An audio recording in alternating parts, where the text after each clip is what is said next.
Good morning everyone. In today's class we are going to learn about trigonometric ratios of complementary angle. Do you know what is complementary angle? Two angles are called complementary if their sum is 90 degree. Do you remember?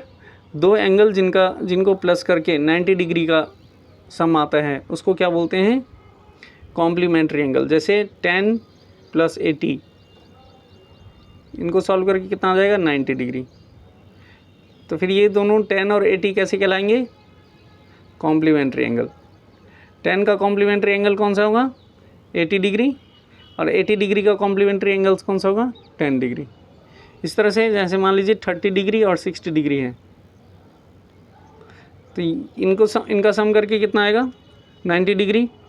तो दोनों एक दूसरे के क्या कहलाएंगे? Complementary angles, है ना. ऐसे दो एंगल जिनको प्लस करके सम कितना आना चाहिए? 90 डिग्री, तो उसको हम बोलते हैं कॉम्प्लीमेंट्री एंगल्स. तो ट्रिग्नोमेट्रिक रेशियोज़ जो हैं उसमें कॉम्प्लीमेंट्री एंगल का क्या फॉर्मूला है वो आज की क्लास में हम देखेंगे. बहुत इजी है एंड वेरी इंपॉर्टेंट. सभी बच्चे ध्यान से देखेंगे. जो कॉम्प्लीमेंट्री एंगल वाला फॉर्मूला है वो हम तभी अप्लाई करेंगे जबकि क्वेश्चनों में एंगल का सम 90 डिग्री आ रहा होगा. आई रिपीट, ध्यान से सुनेंगे आप.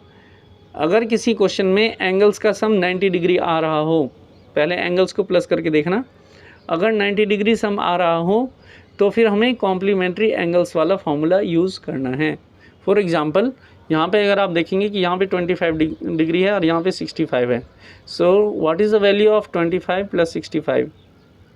कितना आएगा? 25 और 65 को ऐड करके 90 डिग्री आएगा, है ना. अगर हम यहाँ पे देखें 20 डिग्री है, यहाँ पे 70 है. 70 + 20 90 आ रहा है. 35 है, 55 है. 35 + 55 90 आ रहा है. तो दिख रहा है आपको क्वेश्चनों में, जब भी क्वेश्चंस में एंगल्स को प्लस करके आंसर 90 डिग्री आ रहा होगा, दो एंगल को प्लस करेंगे और आंसर 90 डिग्री आ रहा होगा, तो हमें ये समझ लेना चाहिए कि हमें कौन सा फॉर्मूला अप्लाई करना है? कॉम्प्लीमेंट्री एंगल्स वाला. ठीक है, इतना क्लियर है सभी को? Okay. So what is the formula of trigonometric ratios of complementary angle, ये आपको देखना है. देखिए, इसमें एक ट्रायंगल बनाया गया है, ट्रायंगल ABC. ये दिख रहा है आपको डायग्राम में? सभी बच्चों को ध्यान से देखेंगे. ट्रायंगल ABC है ये. इसमें एंगल B 90 डिग्री है और इस एंगल को हमने थीटा मान लिया है. तो जब ये एंगल थीटा है तो फिर एंगल C कितना होगा? 90 - थीटा होगा, नहीं होगा 90 - थीटा? क्योंकि एंगल B 90 डिग्री है. जब एंगल B 90 है तो फिर एंगल A + एंगल C, इसकी वैल्यू कितनी होगी? 90 डिग्री. अब इसमें से एंगल A थीटा है. सो what is the value of angle C? Angle C की वैल्यू कितनी हो जाएगी? 90 - थीटा. ये चीज़ समझ आ रहा है? इतना अगर समझ आ गया तो बाकी सब इजी है. फिर अब देखिए, थीटा के हिसाब से जब हम ट्रिग्नोमेट्रिक रेशियोज फाइंड करेंगे तो एंगल थीटा के लिए ये परपेंडिकुलर होगा और दिस साइड इज़ बेस. और अगर 90 - थीटा के हिसाब से हम ट्रिग्नोमेट्रिक रेशियोज फाइंड करेंगे तो ये वाली साइड परपेंडिकुलर हो जाएगी और ये वाली साइड बेस हो जाएगी. इतना क्लियर है? नहीं क्लियर है? Very good. अब देखिए, इसको सॉल्व करते हैं. सबसे पहले हम फाइंड करेंगे साइन थीटा. साइन थीटा का फॉर्मूला क्या होता है? Perpendicular upon hypotenuse. तो ये थीटा है यहाँ पे हमारे पास. इसके कॉरस्पॉन्डिंग परपेंडिकुलर कौन सा होगा? BC. एंड हाइपोटेन्यूज कौन सा होगा? AC. सो साइन थीटा का फॉर्मूला क्या हो जाएगा? BC/AC, है ना. तो BC को हमने P से डिनोट किया है तो ये परपेंडिकुलर, एंड AC को हमने H से डिनोट किया है तो ये हाइपोटेन्यूज. तो यानी साइन थीटा की वैल्यू P/H आ गया. अब cos 90 - थीटा को फाइंड करेंगे हम. cos 90 - थीटा की वैल्यू जो फाइंड करेंगे तो 90 - थीटा के कॉरस्पॉन्डिंग ये जो है AB परपेंडिकुलर होगा और BC क्या होगा इसमें? बेस. और cos का फॉर्मूला क्या होता है? बेस/हाइपोटेन्यूज. तो बेस इसमें कितना है? BC. और हाइपोटेन्यूज कितना है? AC. तो इसका क्या आ जाएगा? cos 90 - थीटा = बेस/हाइपोटेन्यूज, यानी BC/AC. अब BC को भी हमने क्या किससे डिनोट किया है? P से डिनोट किया है. और AC को H से डिनोट किया है, यानी cos 90 माइनस थीटा की वैल्यू भी P अपॉन H आ रही है और sin थीटा की वैल्यू भी P अपॉन H आ रही है। इसका मतलब ये है कि cos 90 माइनस थीटा और sin थीटा ये इक्वल होंगे कि नहीं होंगे, क्योंकि दोनों की वैल्यू P अपॉन H आ रही है। समझ आ रहा है आपको, नहीं आ रहा है समझ में? देखिए इसका एक एग्जांपल ले लेते हैं। जैसे मान लीजिए ये एक ट्राइंगल है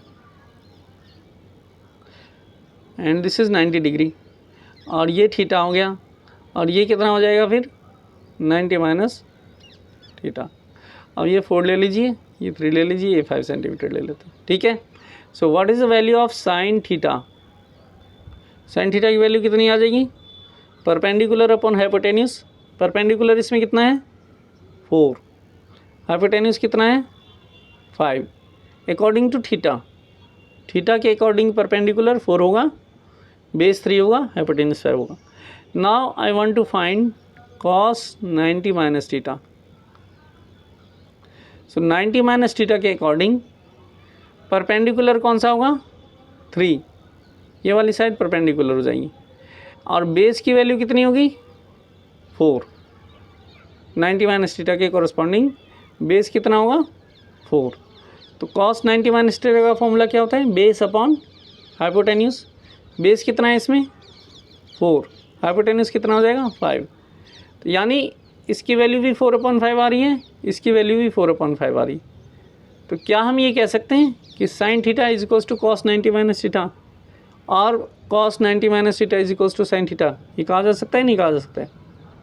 और यहाँ पर हम ये देख रहे हैं कि 90 माइनस थीटा और थीटा इनको प्लस करके कितना आ रहा है 90 डिग्री, यानी ये कॉम्प्लीमेंट्री एंगल है। Are you getting? ये दोनों कैसे एंगल हैं? Complementary angle.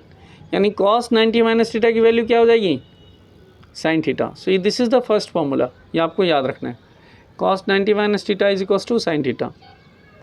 Second formula is sine 90 minus theta is equals to cos theta. In the same way ये सब आपको वेरीफाई करके देखना है। ये सारे फॉर्मूलेज जो हैं ये आपको वेरीफाई करना है, जैसे मैंने पहला वाला वेरीफाई करके बताया है। ये आपका होमवर्क है, ये आपको खुद करके देखना है verification by using this triangle. Sine 90 minus theta की वैल्यू कितनी आएगी cos theta, cos 90 minus theta की value sine theta, tan 90 minus theta की value cot theta, cot 90 minus theta की वैल्यू tan थीटा। ठीक है, समझ आ रहा है सबको, नहीं आ रहा है समझ में?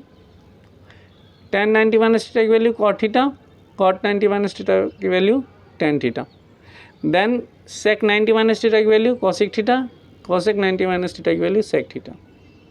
इसको याद रखने का एक यहाँ पे मैंने शॉर्टकट बनाया हुआ है, इससे आप याद रख सकते हैं। आप पहले साइन कॉस लिख दीजिए, tan cot लिख दीजिए और sec cosec लिख दीजिए। तो साइन किस में चेंज होता है? साइन चेंज होता है कॉस में। Sine 90 minus theta is equal to cos theta, cos 90 minus theta is equal to sine theta, tan 90 minus theta is equal to cot theta, cot 90 minus theta is equal to tan theta, sec 90 minus theta is equal to cosec theta and cosec 90 minus theta is equal to sec theta. Sine cos, tan cot, sec cosec, these are the pairs, ये आपको याद रखना है। ठीक है, सभी बच्चों को समझ आ गया है? ये 6 फॉर्मूले हैं, इसी 6 फॉर्मूले पे एक्सरसाइज 8.3 बेस्ड है। अगर ये 6 फॉर्मूले आपको याद हो गए तो फिर एक्सरसाइज 8.3 आपके लिए बहुत ईजी है। देखिए कैसे इस क्वेश्चंस को सॉल्व करेंगे। देखिए यहाँ पे पहला क्वेश्चन है sine 25 degree divided by cos 65 degree, इसकी वैल्यू फाइंड करनी है। मैंने क्या बताया था, कॉम्प्लीमेंट्री एंगल फार्मूला कब लगाते हैं? जब एंगल्स का सम 90 डिग्री आ रहा हो। तो 65 + 25 90 डिग्री आ रहा है, यानी हमें कौन सा फार्मूला यूज़ करना है? कॉम्प्लीमेंट्री एंगल फार्मूला यूज़ करना है। अब जो 65 और 25 है, इन दोनों में से किसी एक एंगल की वैल्यू चेंज करेंगे। ध्यान से सुनना है आपने, किसी एक एंगल को चेंज करना है आपको। 25 डिग्री को हम ये लिख सकते हैं 90 माइनस 65 के नहीं लिख सकते हैं? ये बताओ, 90 माइनस 65 लिखा जा सकता है। तो हमने 25 को चेंज कर दिया। ठीक है, एक एंगल को चेंज करना है आपने। ठीक है बेटा, तो 25 को चेंज कर दिया तो ये क्या आ जाएगा? Sine 90 minus 65। इतना समझ आ रहा है? Sine 90 minus 65 divided by cos 65। cos 65 को हमें कुछ नहीं करना है। अगर हम cos 65 को चेंज करते तो 65 की जगह लिख देते 90 माइनस 25 और ऊपर साइन 25 आता। Sine 25 divided by cos 90 minus 25। तो या तो साइन को चेंज, या तो 25 डिग्री को चेंज करो या फिर 65 डिग्री को चेंज करो, दोनों में से किसी एक एंगल को चेंज करो। अच्छा, अब इसके बाद आपको यहाँ पे फॉर्मूला अप्लाई करना है, ठीक है। 65 को हम थीटा मानेंगे, तो ये क्या हो जाएगा, साइन 90 माइनस थीटा। और साइन 90 माइनस थीटा का फॉर्मूला क्या होता है, कॉस थीटा। यानी कि साइन 90 माइनस 65 कितना हो जाएगा, कॉस 65। समझ आ रहा है बेटा, थीटा हमारा कितना है, 65 है। So sine 90 minus 65 is equals to cos 65। होगा कि ना होगा, कितना आ जाएगा ये, कॉस 65 अपन कॉस 65, आंसर इज़ 1। बहुत ही ईजी क्वेश्चन हैं। देखिए इसी बार नेक्स्ट पार्ट है हमारे पास, क्वेश्चन नंबर 2। इसमें इसकी वैल्यू फाइंड करनी है, 10, 20, 30, 10, 35, 10, 45, 10, 55 एंड 10, 70। तो 10, 55 की वैल्यू 1 होती है, ये तो हमें पता है, हमने पहले ही 1 रख दिया, इसमें कोई दिक्कत नहीं। अब 20 और 70 इनको प्लस करके 90 आ रहा है, यानी इन दोनों में से किसी एक एंगल को चेंज करना है। जिन दो एंगल को प्लस करके 90 डिग्री आ रहा होगा, उन दोनों में से सिर्फ एक को चेंज करना है। अब यहाँ पे 35 है, यहाँ पे 55 है, इन दोनों में से एक को चेंज कर दो। चलिए ठीक है, सॉल्व करते हैं इसको। 10, 20 ऐसे ही रखा है, 10, 35 ऐसे ही रखा है, 10, 45 की वैल्यू 1 रख दी। 55 को मैंने लिख दिया 90 माइनस 35, तो ये हो गया 10, 90 माइनस 35 एंड 70 डिग्री को लिख दिया मैंने 90 माइनस 20। सो ये हो गया 10, 90 माइनस 20। आई होप सबको समझ आ रहा है, समझ आ रहा है सबको। चलिए अब इसके बाद हम फर्दर सॉल्व करेंगे इसको। ये हो जाएगा 10, 20, 10, 35 एज इट इज़, इंटू 1 है तो वो 1 गायब हो गया, 1 इंटू 1 करके 10, 35 आ गया। 10, 35 into 1 is 10, 35 and 10, 90 minus theta. 10, 90 minus theta का फॉर्मूला क्या होता है, कॉट थीटा। तो अगर हम 35 डिग्री को थीटा माने तो 10, 90 माइनस 35 कितना आ जाएगा, कॉट 35 एंड 10, 90 माइनस 20 कितना आ जाएगा, cot 20। So by using this formula हमने यहाँ पे ये कॉट 35 और कॉट 20 डिग्री लिख दिया। सभी को समझ आ रहा है। इसके बाद हमने ये फॉर्मूला पढ़ा था कि कॉट और 10 एक दूसरे के क्या होते हैं, रेसिप्रोकल होते हैं, यानी cot theta is equals to 1/10 theta लिखा जा सकता है। तो कॉट 35 को हम 1/35 लिख देंगे, 1/10 35 एंड कॉट 20 को लिख देंगे 1/10 20 डिग्री। अब यहाँ से 35 डिग्री से 35 कैंसिल हो जाएगा, 10, 20 से 10, 20 कैंसिल हो जाएगा और फाइनल आंसर 1 आ जाएगा। सबको समझ आ रहा है, एक दो बार ध्यान से देखोगे तो आपको समझ आ जाएगा। बहुत आसान क्वेश्चन हैं, इस तरह के क्वेश्चन ही बोर्ड के एग्ज़ाम में आते हैं। बस फॉर्मूला याद होना चाहिए। और मैंने आपको ये बताया है कि जिन दो एंगलों का सम 90 डिग्री होता है उनमें से किसी एक एंगल को चेंज करना है और फॉर्मूला लगा देना है और फिर सिंप्लीफाई कर देना है, ठीक है। और 8.1 8.2 के जो फॉर्मूले हैं वो आपको याद होना चाहिए, तभी 8.3 के क्वेश्चन आपको सॉल्व हो सकते हैं, ठीक है। इसके बाद एक लास्ट क्वेश्चन है, इसको देखना है आपने। इसमें sine 3a is equals to cos a minus 26 degree ये गिवन है, a की वैल्यू हमें फाइंड करनी है। तो इसमें क्या करना है, मैं ये चाह रहा हूँ कि दोनों तरफ या तो साइन हो जाए या दोनों तरफ कॉस हो जाए, ताकि वो कैंसिल हो सके, है ना, और फिर हम एंगल्स की वैल्यू निकाल सकें। तो साइन 3a इसको मैं कॉस के टर्म्स में लिख सकता हूँ कि नहीं लिख सकता हूँ, क्योंकि कॉस 90 माइनस थीटा ये होगा साइन थीटा। तो अगर यहाँ पे कॉस 90 माइनस 3a आ जाए, ये कितना हो जाएगा, साइन 3a हो जाएगा, नहीं हो जाएगा। यानी साइन 3a को मैं कॉस 90 माइनस 3a लिख सकता हूँ, नहीं लिख सकता हूँ बेटा, लिख सकते हैं इस फॉर्मूले को यूज़ करके। इतना सबको समझ आ रहा है, बहुत इजी है। तो साइन 3a को मैंने क्या लिख दिया है, कॉस 90 माइनस 3a, और यहाँ पर पहले से ही है कॉस a माइनस 26। अब दोनों तरफ से कॉस कैंसिल कर दिया तो हमारे पास क्या बच जाएगा, 90 minus 3a is equals to a minus 26। अब क्या करेंगे कि 3a को राइट हैंड साइड में ले आओ तो ये a प्लस 3a हो जाएगा, माइनस का 3a इधर आके प्लस का हो गया, और ये जो माइनस का 26 है इसको लेफ्ट हैंड साइड में ले आएंगे तो ये 90 प्लस 26 हो जाएगा। तो a प्लस 3a ये 4a और 90 प्लस 26 ये 116 हो जाएगा। फिर ये 4 मल्टीप्लाई में है तो इधर आके डिवाइड में हो जाएगा। तो a is equals to 116 divided by 4 and this is equals to 29 degree. This is the final answer.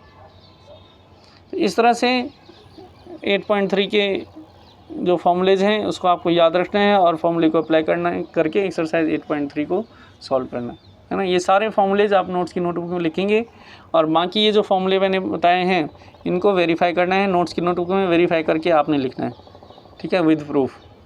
और उसके बाद एक्सरसाइज 8.3 आपको अपनी फेयर कॉपी में करनी है। किसी बच्चे को कोई भी दिक्कत आती है तो आप कमेंट सेक्शन में मेंशन करेंगे, मैं उसका सोल्यूशन आपको सेंड करूँगा। ठीक है बेटा, थैंक्स फॉर वॉचिंग।